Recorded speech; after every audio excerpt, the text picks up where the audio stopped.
चरित्र में आता है, हिंदू तुरक की विधवा जितनी, भोजन छाजन पावे तितनी। ये भी भेद नहीं कि ये अमुक धर्म का है, अमुक है। विधवाओं स्त्रियों को वस्त्र और अन्न की व्यवस्था, निर्धन लोगों के लिए धन की, औषध, रोगियों को औषधि की, घरहीन, आजकल तो सरकार घर बना रही है, उस समय तो मुगलों का शासन था, पर मलुकदासी निर्धन लोगों को घर बना के देते थे। बड़ी अद्भुत उनकी सेवा। विचारकों ने ये कहा है कि जहाँ उनका साहित्य सृजन एक बहुत बड़ा योगदान है, वहाँ उनकी सेवा ऐसी अद्भुत है कि उन श्री मलुकदास जी की सेवा के जैसा उदाहरण अन्यत्र मिलना अत्यंत दुर्लभ है, ऐसा है। अद्भुत उनका जीवन चरित्र है। लोगों ने पूछा उनसे, माने इतनी अन्न धन की व्यवस्था कैसे होती है? तो श्री मलुकदास जी ने कहा, मोदी सब संसार साहिब मेरे राम,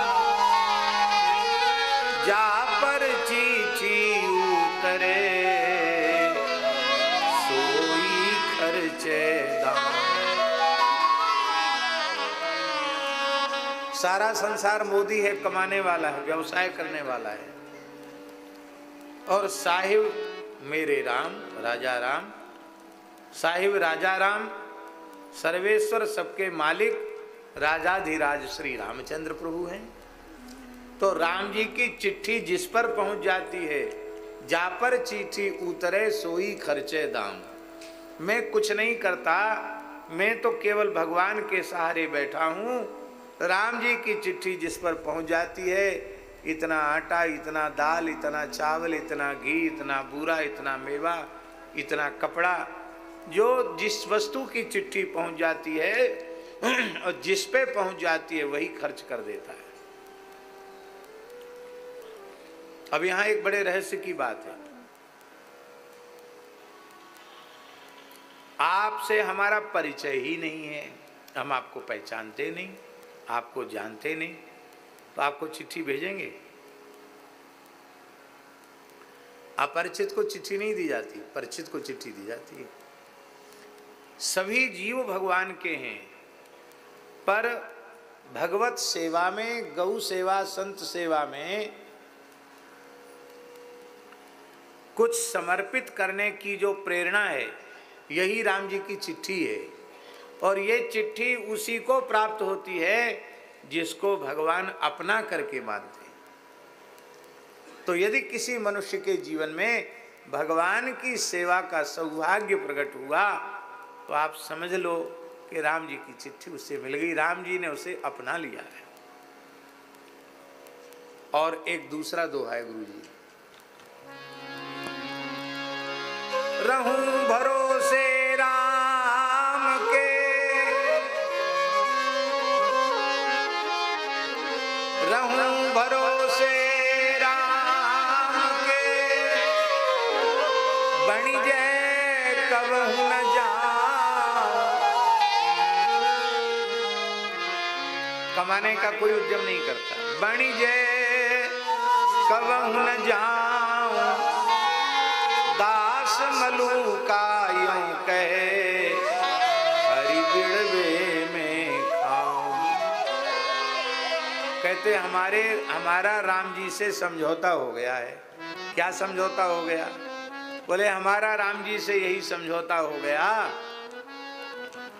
भगवान से हमने कह दिया कि खाने का काम और राम राम करने का काम तो हमारा, और व्यवस्था जुटाने का काम आपका। आप कहो कि पहले कमाओ फिर खाओ, फिर समय बचे तो भजन करो, तो इतना काम हमसे नहीं होगा।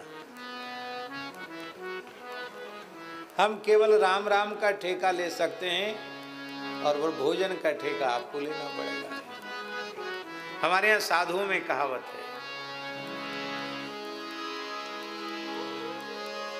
हरि को भजन पुराने संतों की कहावत। हरि को भजन पेट को धंधो और करे सो मूर्ख अंधो।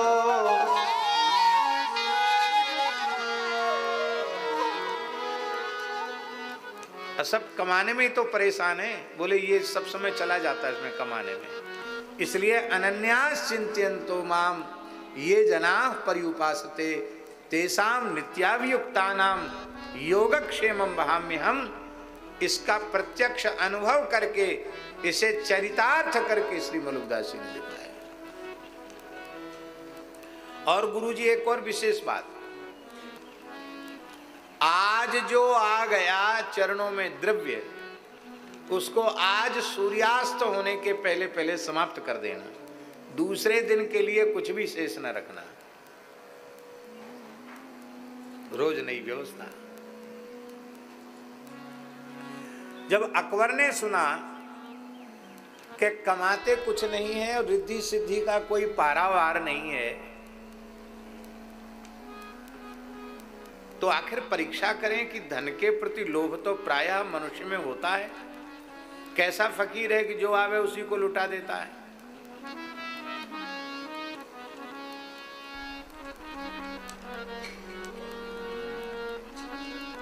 आओ, हम लोग बड़े भाग्यशाली हैं।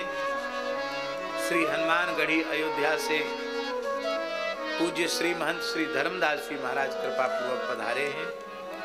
हम उनको प्रणाम करते हैं। विराज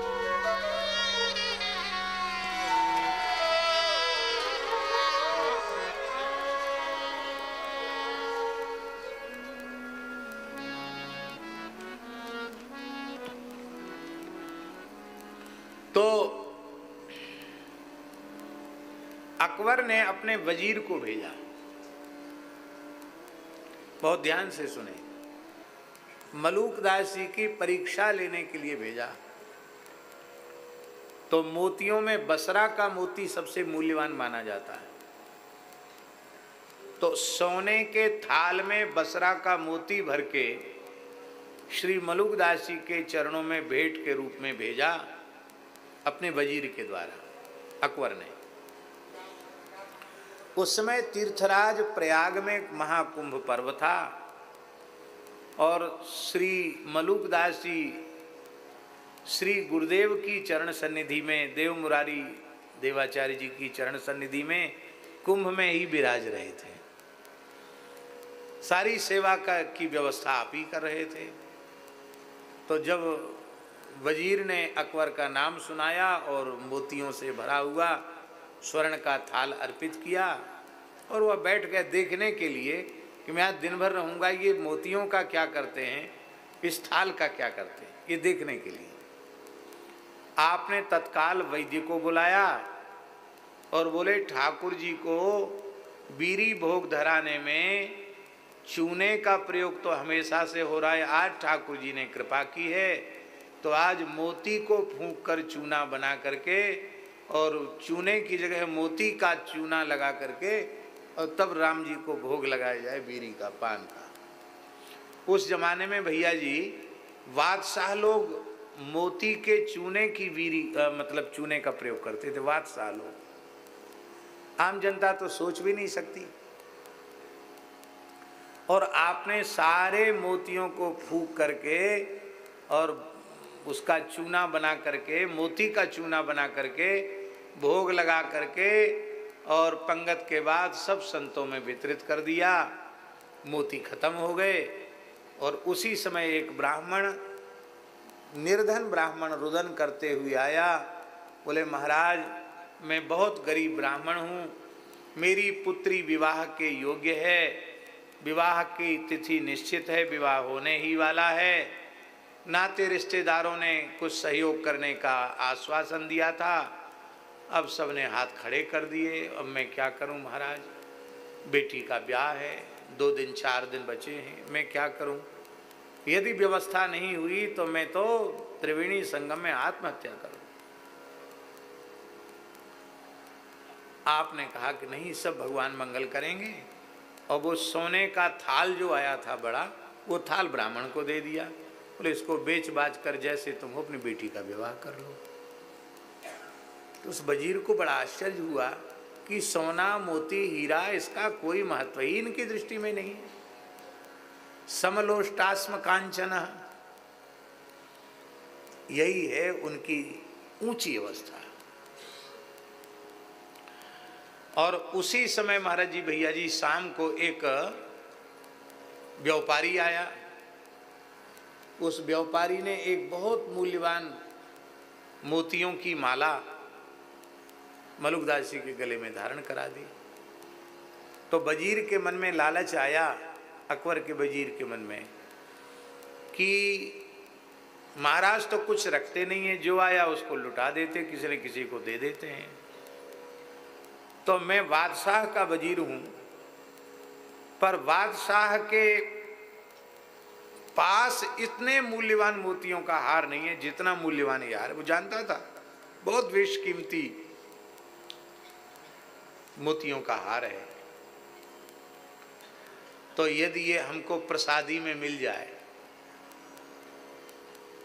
तो बहुत अच्छा हो। इसके मन में आया तो आपने तत्काल उसको बुलाकर, उसके मन में आया, उसके मन की बात जानकर बोले मेरी दृष्टि में कंकड़ पत्थर और हीरे मोती में कोई भेद नहीं है, तुम्हारी इच्छा है तो तुम ले लो। दे दिया उसको और कहा कि देखो हम किसी की वस्तु मुफ्त में नहीं लेते हैं। तो उसको और आश्चर्य हुआ कि ये कौन सा पैसा दिया इन्होंने इसका। तब आपने अपने कंधे का आंचला हटाया तो वहाँ थोड़ी सी चमड़ी छिली हुई थी। तो उनका महाराज जी आपको ये चोट कैसे लग गई? तब उन्होंने कहा हमारा शिष्य लालदास परिक्रमा कर रहे थे और ये जहाज पर व्यापार करने विदेश गए थे। हीरे जवाहरात के ये व्यापारी हैं, व्यापार करके वहाँ से लौटे थे। इनका जहाज समुद्री तूफान में फंस गया और उस समय मेरे शिष्य लालदास जी ने कहा कि तुम यदि अपनी रक्षा चाहते हो तो मलुकदास जी का स्मरण करो। तो मेरी याद किया तो मैंने तत्काल वहाँ प्रकट होकर अपने कंधा लगाकर उस जहाज को डूबने से बचाया और उसको थोड़ा धक्का लगा करके, सहारा लगाकर उसको अपने संकल्प से किनारे लगाया। तो इतना परिश्रम किया है तब लिया है माला, मुफ्त में नहीं लेते किसी की चीज़। इससे एक बात सिद्ध हो गई कि हम लोग तो संतों को भौतिक वस्तु देते हैं, पर वे अपना तप, अपना भजन, अपना आशीर्वाद कृपा पूर्वक प्रदान करते हैं।